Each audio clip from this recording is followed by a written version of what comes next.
The news is out there for those of you that haven't heard.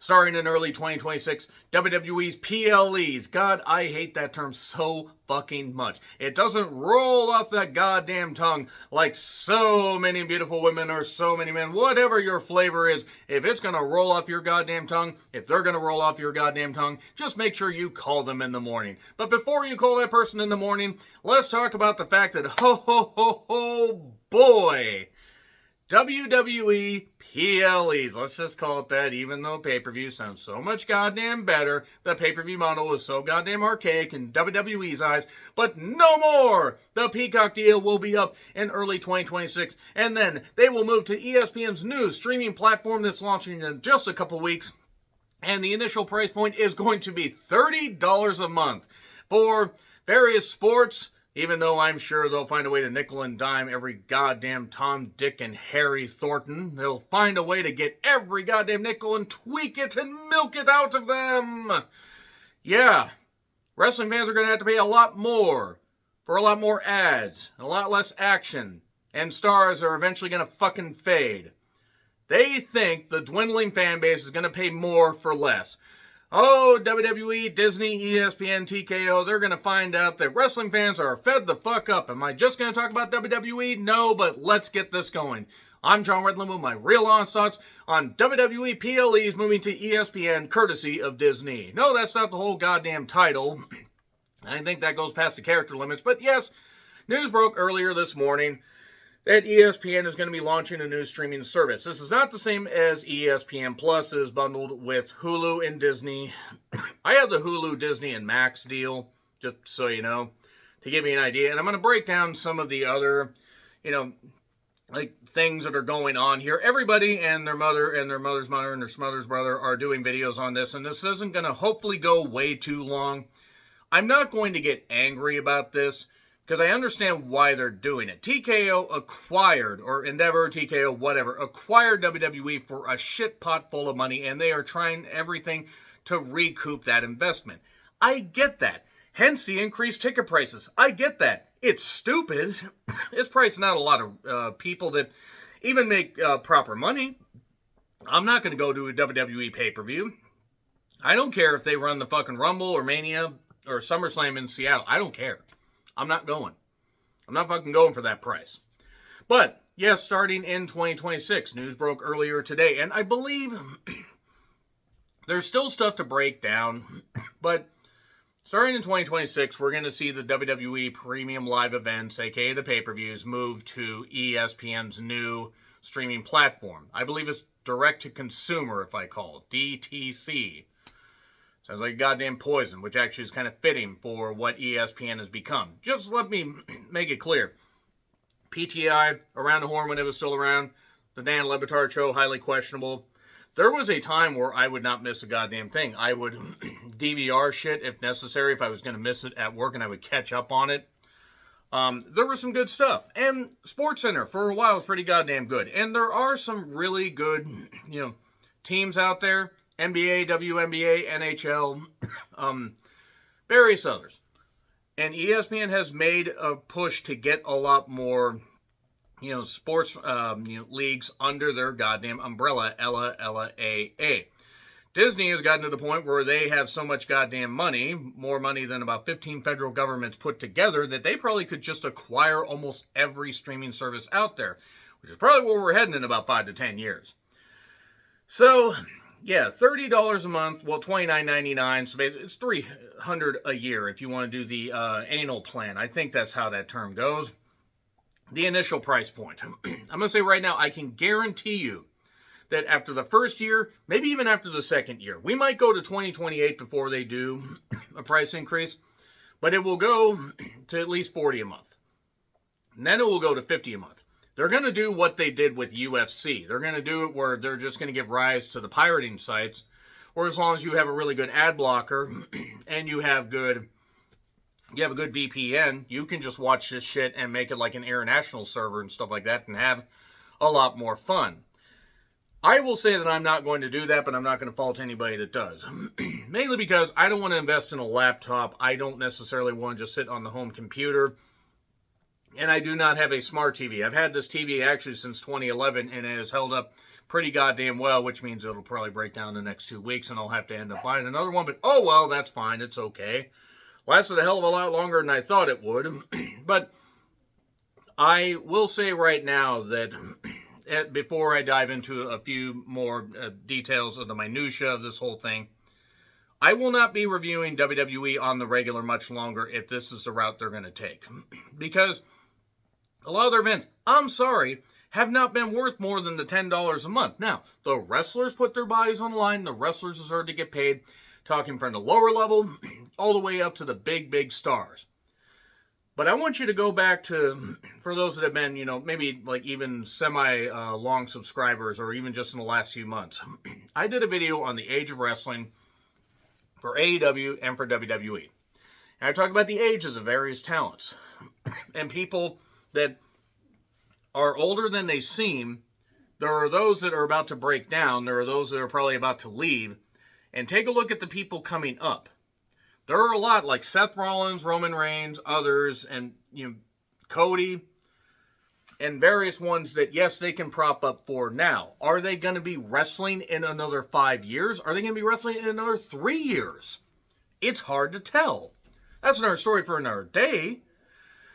But the thing is what are they investing in? Because $1.6 billion is the price tag. The Peacock deal started in that was when the WWE network in the US broke down, and then they would do international stuff where I think they could watch it through Netflix now, if I recall correctly. But the Peacock deal runs out in early 2026. Now, I hope that the back catalog stays there or goes to Netflix. I'm still going to keep Peacock. And I'll tell you why. Peacock is affordable. It's got some really good movies. It's got some other good content on there, and I don't mind paying for that. Because I pay for a lot of streaming services. I pay for probably, I'd say, about 8 to 10. For this reason. Some for myself, some for my folks so they can watch stuff. Because they raised me. They put up with a lot more of my shit than any parent should ever have to. Even though I think I was a pretty good kid. I'm not saying I was a great kid. But I do that to help them out. I do that so they can just do that. So I don't mind paying that much money. It is not about whether I have the money or not. I make good money. I've been fortunate to make good money. I've worked customer service for 25 years and counting. I have, had bad times. I've had good times, but I've always stayed gainfully employed. The money isn't the issue as to whether I have it or not. It's whether I'm willing to spend it and what I'm willing to spend it on. That's going to lead me to another point here in a few minutes, because WWE, they're making the mistake as far as their dwindling fan base. I'm going to explain dwindling fan bases. Yes, okay, MetLife Stadium, they managed to get about 50,000 one day and 57,000 the next day for SummerSlam. That's great. You take a look at the ticket prices, though, there's no way they couldn't make a fucking profit off that because it's ridiculous. And you had people fighting in the goddamn stands, and boy, oh boy, fucking idiots. But the thing about it is, every time they make a mistake like this, make a deal like this, and yes, the Brock Lesnar thing, I stand by that. Whatever legal cleared him or not, it's WWE legal. They have never really cared about that stuff. Triple H hasn't cared about the rights of people for a while, no matter how much he claims to. I mean, if I was a victim of any kind of assault, like on the roster, I don't know if I'd necessarily feel safe. Because Brock has a track record, say the Janelle Grant thing just focuses solely on Vince as a little sidebar here. Google what he did to Terry Reynolds on the plane ride from hell, what he did to Jim Cornette's wife in OVW, and also how him and Sable ended up together after she tried to break off the affair. Google all that shit, kids. There's a pattern of behavior even if he didn't do that. So maybe he's not worth putting up with at 48 years old. Thank you to whoever Googled that, by the way, because I couldn't quite remember his age. So let's get off of that. That aside, the Peacock deal was for $180 million a year. I thought it was for a little bit more than that, but whatever. $325 million a year for Disney. Now, maybe Peacock was willing to spend $225 million. Maybe they were willing to get an increase. I have no idea. I'm not canceling my Peacock subscription because I like Peacock, and it's an affordable streaming service. It's giving me more than Netflix has, I'll say that much. So $1.6 billion over 5 years. the $30 a pop for pay-per-views is ridiculous. Absolutely fucking ridiculous. There are great talents there. There's Braun Breaksteiner. There's other talented women. Rhea Ripley. There are other people that you can invest in. But even if you get a good match or two, even if they increase the number of matches they have on pay-per-views to 6 or 7 and get back to where they're doing like 10 each night for WrestleMania, SummerSlam, and any other stuff. And that's another thing. They're going to do more 2-night pay-per-views. Like Survivor Series. And if they do War Games, then they're going to have a men's War Games and a women's War Games each night. The Rumble's probably going to go 2 nights. There's rumors that WrestleMania could be 2027, could be 2028. Actually, I'm trying to remember. It could be 2028. So I think 2027 is already locked down. Is going to go to Saudi Arabia. And bless the citizens there. I mean, if they want to get that, I don't know. I'll be watching at that point. But the events are not as good as they were. And this is not just going to be, again, about WWE, but since this is the main story, this is what I'm going to talk about. I'm not saying I will never review WWE again, but you have got to be kidding me if you think I'm going to invest $30 goddamn a month for sports I don't personally care about. If you love the NHL, and I appreciate playoff hockey, and there are a ton of great talents. Sidney Crosby is one of the best to ever do it. You had Alexander Ovechkin. You go back old school like Mario Lemieux and various others. Brett Hull. Gordie Howe. I'm really skewering old here. There's a lot of, rich history with NHL. Rich history. I understand why. And NBA. They're getting paid shit pots full of money. The players. There's great franchises. San Antonio Spurs do a lot of great stuff for their community. And we don't have a franchise here. It would be like having a basketball team in Seattle. I was there for that show when Elias basically caused the boos to rain out so goddamn hard the floor was shaking. But basically ESPN is offering on their initial ESPN Plus thing limited programming, $12 a month still, $120 a year. Guaranteed ESPN Plus goes away after another year. So, college football, NHL, US Open. I don't know if that's golf or the fucking goddamn, tennis. And the WNBA playoffs. I do have to say also, the WNBA seems to be turning it around. Financially, they're getting more attention. There have always been great players in the WNBA, but it wasn't marketed well. And the players do deserve to get paid adequately, if not, more properly. So hopefully they do. And Netflix will still have Raw. That deal is for 10 years. Now, there is an out clause after 5 years, which means at the beginning of 2030, they could just simply say you're out, and then they got to either go back to USA, or they got to get ESPN to take that. And that's the thing. This deal goes through the beginning of 2031. So, I'll be 50 at that point, by the way. There are a lot of fans around my age bracket, between 40 and, say, 45, that are aging out of this shit because we have more important stuff to do than spend our time going on with you. Hey, WWE, we don't want to get away, but you're going to push us away. Oh, hey, oh, hey. Yeah, I didn't really do an American Woman rendition proper, but oh, well. NBC Universal, which owns USA Network, will have SmackDown. And I believe Saturday Night's Main Event. I believe those are going to be on Peacock. I say keep your Peacock subscription, guys. I mean, it's your money. You do whatever the fuck you want. But they're canceling this right away, are not reading the fine print. The pay-per-views are still going to be available because I don't believe that the NBC deal runs out until after the Rumble, if I remember right. Because if I recall correctly, it was around March of 2021 that they all went over to Peacock. So that's going to be the Rumble and whatever their February pay-per-view is. Elimination Chamber, which hopefully they never hold in Germany. If you get it, you get it. But CW has NXT. The thing is, it's not a sustainable model. I'm gonna close this part with this before I discuss more. Will fans pay more for this stuff for less? No, I don't think they will. They'll find a way to pirate this stuff, which is going to lead to WWE and TKO trying to recoup those losses by doing budget cuts, which means more people will lose their jobs, and they'll try to blame the fans for it, which is wrong, because the company is making so much fucking money off of just these TV deals, these media rights deals alone, that they could pay these talents a bunch.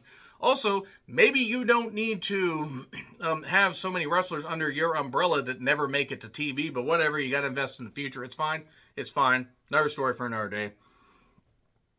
WWE is walking a tightrope.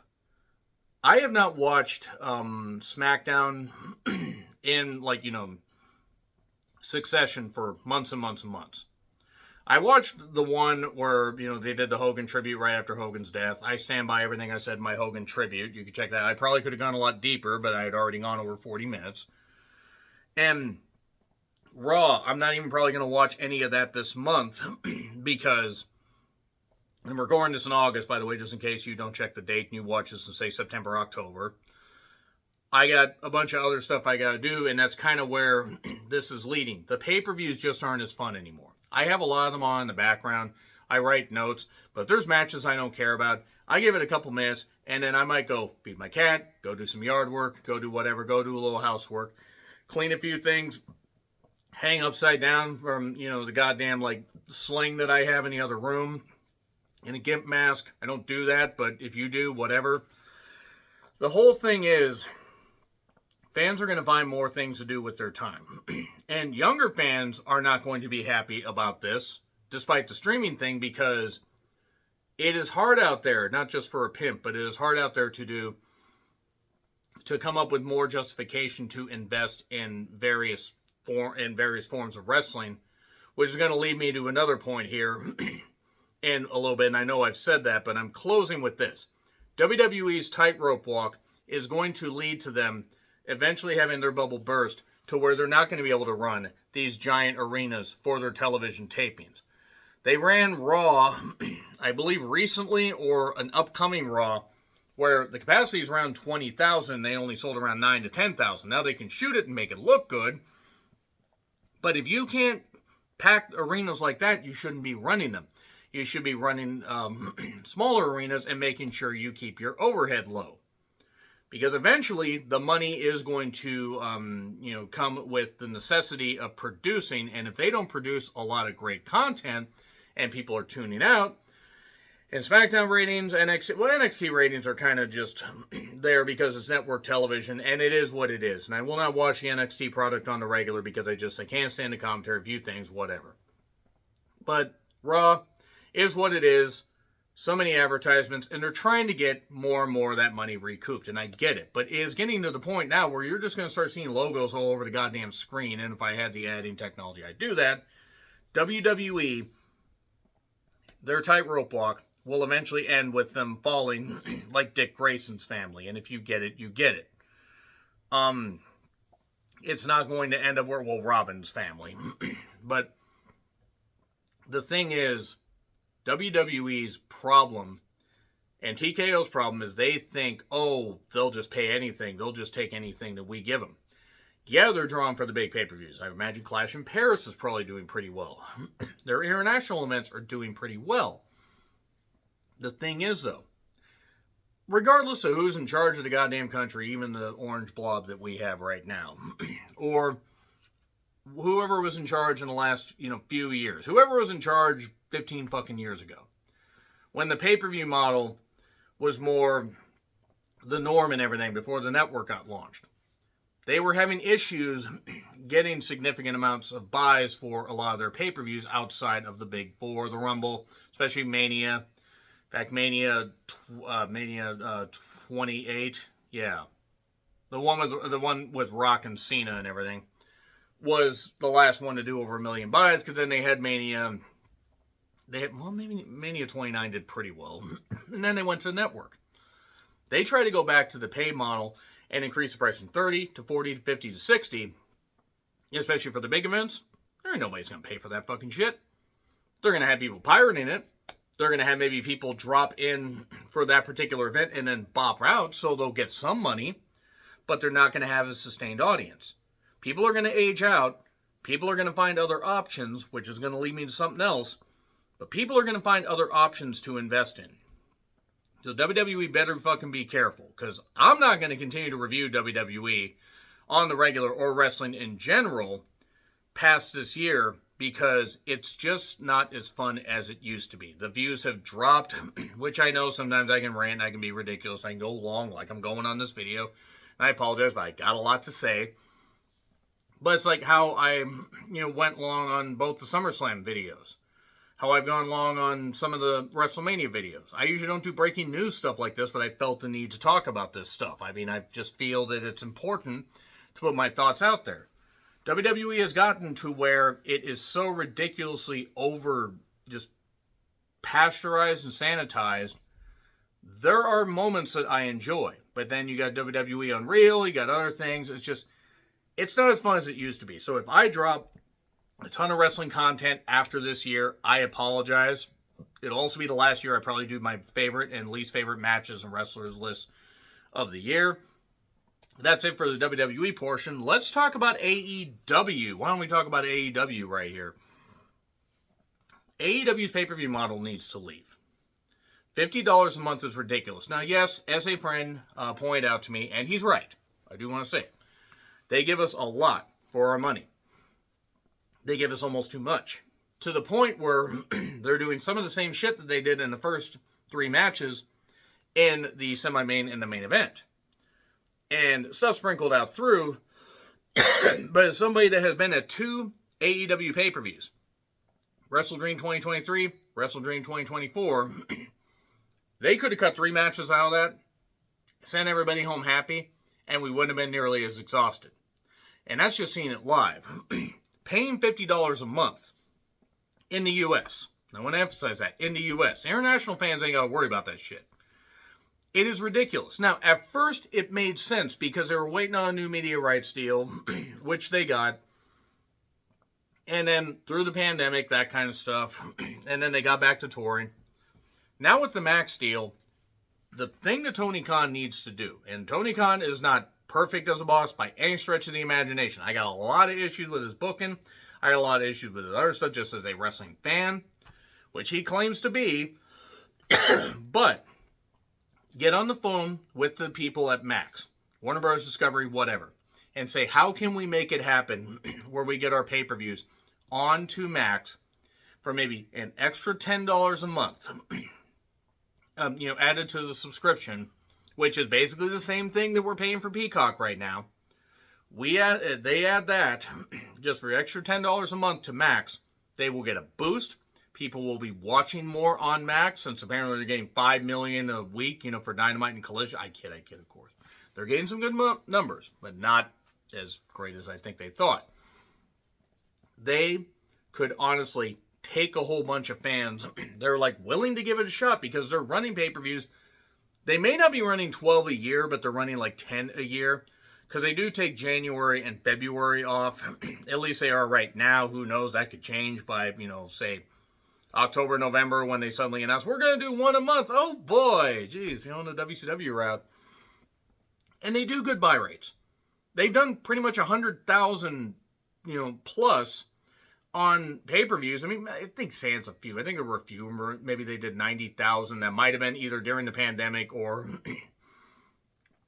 with some lower numbers. But the whole point is they still make a sizable amount of money. Find a way to make a deal where they will have good amounts of, they will still turn a good profit, but then it will give a boost to Max numbers. It will give fans an alternative. And that's exactly what AEW needs to do. If AEW does that, then it's going to get some more fans on their side. They also need to produce better television. They also need to cull the herd with some people that don't need to be there and other stuff. They need to shore some things up. But it would be a good alternative. People are going to love WWE. People are going to love AEW. People are going to love both. I'm like me, and I know I'm like me. If I wasn't like me, who else would I be? I appreciate what both offer. But AEW does need to change their pay-per-view model, and they need to change it fast. Because affordability is a big problem. And also having the ability to spend $50 a month is not a luxury that everybody has. Now, I have it, unfortunate, but I don't like it. And after this year, If they aren't on Max, I may just stop, doing this stuff in general, because what the fuck else can I do? Like, it's gotten to be too much. There are also other options, and I'm going to close with this. There's New Japan World. That's $10 to $15 a month. I have not watched a full New Japan show in months. I think the last one I actually watched was Wrestle Kingdom and then Wrestle Dynasty. I have not watched the G1. I've seen clips of it. I'm sorry, but New Japan kind of drove me off with a lot of their bullshit. They have great talents. But their presentation, the fact that they're not maintaining a lot of star power, and I know it's because of the yen, the economy, and that kind of stuff, and I'm not saying that, but I think Bushiroad makes enough money where I think they could pay enough talents, but they've lost so many people. And the people they're bringing in just don't really, spice things up. Just don't use any of their clips or TV Asahi or however the hell or Ashi or however the hell it is. I don't actually remember the name of it. I think it's close enough to Asahi. They'll flag you. And maybe, you could try TNA, but TNA is just basically an NXT feeder system. That's all it is right now. You could try the NWA, and there are some great talents in the NWA. The problem is they're basically a wasteland for a way to sink your teeth into content, because even with the people trying, no, they don't do pay-per-views anymore. Nobody was buying them. So now they just split their pay-per-views into weekly television, which just makes no sense. There's other stuff in the UK, like Rev Pro, there's Stardom, there's CMLL. But the thing is all of those promotions that I mentioned, CMLL, Stardom, Rev Pro, they need to make their stuff more accessible to U.S. customers, by which I mean payment methods and certain things. Because that's been one thing that I've noticed about Stardom. I don't know if it's... I don't know if it was just, maybe trying to use the link and not understanding it, but I would invest more time in stuff like that. But the thing is it's hard to stay up or wake up early for, Japanese wrestling. And then also because I'm working all the time, it's hard for me to do that now. I was doing it for a number of years with New Japan, but I'm in my mid-40s, guys. I don't have all that time. And I'm going to close with this. And I know I've said that a few times. Support your local indies. You got indies in your area run by good people with some good talents, you can actually see some great stuff. I have not been able to go to any indie shows for almost 3 years. I've been invited to indie shows. I just haven't been able to go due to work and other commitments. But I encourage people to support your local indies. If you're in Washington State, there are some great ones to check out. Check out social media. You're always going to find out that stuff. Support your local indies. You can see the next stars rise up, and maybe, just maybe, WWE's, new pay-per-view model and AEW unwilling to change their pay-per-view model is going to lend more credence to the indies, and the indies are more affordable. Not cheap, more affordable. And then you can support the talents at the merch stands by buying their pictures, buying their shirts, giving them a little extra. I do. That's what I did. I would give people extra. I mean, it wasn't much, but a few extra bucks out of my pocket for them taking the fucking bumps and all that. That's the important thing at the end of the day. Making sure you support the talent. Support the good talent, support the good promotions, and make sure that you keep the indies alive and well.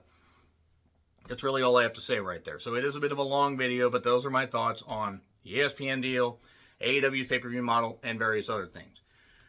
In closing, I will not be reviewing that much WWE next year because the views have dropped so significantly. They've kind of plateaued where I have a good audience, and I really appreciate you guys for tuning in, and I hope that if I just do movie reviews and maybe retro wrestling content, you guys will continue to, invest your time, that is. And if I get, if I have the inkling to watch, say, the Rumble or Mania or stuff like that, okay.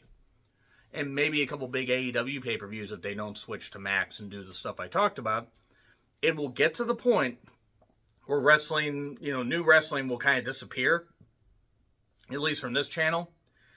And it's so geared towards people doing reaction videos. And there are some great people that follow me, that I follow, that do great reaction videos.